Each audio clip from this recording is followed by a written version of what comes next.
Let's get to the Civil Rights Act. On the 40th anniversary of the 1964 Civil Rights Act, you said this on the floor of the House. The Civil Rights Act of 1964 did not improve race relations or enhance freedom. Now, you were not subject to segregation before the 1964 Civil Rights Act, so is it possible that you don't know or you don't understand that the removal of segregation was in fact an enhancement of freedom for African Americans who were not allowed to drink from the same drinking fountain as you were, who were not allowed to patronize certain restaurants, who were not allowed to do all sorts of things? Their freedom was very sharply restricted by law until that law. So how can you say that it did not enhance freedom?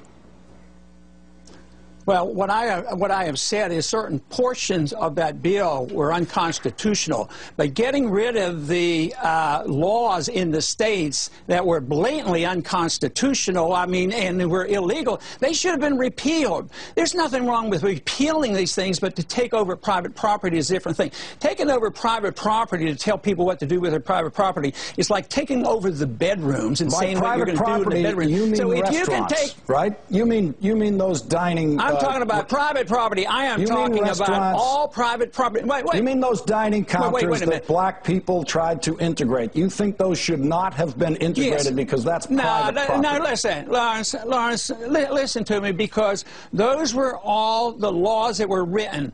Martin Luther King, did it if you knew enhance anything about freedom me, to you get know rid that, of those laws? Did it enhance freedom to get rid of those laws? No, look, you're grossly misrepresenting what I'm saying. The Civil Rights Act of 1964 did not improve race relations or enhance freedom.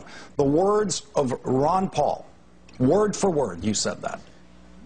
Well, if you understood exactly what the freedom philosophy does, it brings people together. Martin Luther King did not advocate some of the things that go on today. What he advocated was treating everybody equally and get rid of the laws. See, he practiced a libertarian principle by saying that, by practicing civil disobedience. That is great. Nullification of the laws, civil disobedience, in order to repeal the laws. Segregation in this country has always been in the government. Just think of the military, the army, the slavery. It's only the libertarian principles of treating everybody as an individuals. So slavery on up to the military, guess where the first real integration occurred? Voluntarily in sports. So the portions of the law in 1964 that were bad because they violated property rights, I object to that because it violates the property rights of people who want to have privacy in their bedroom. And that private, economic and personal liberty are all in the same.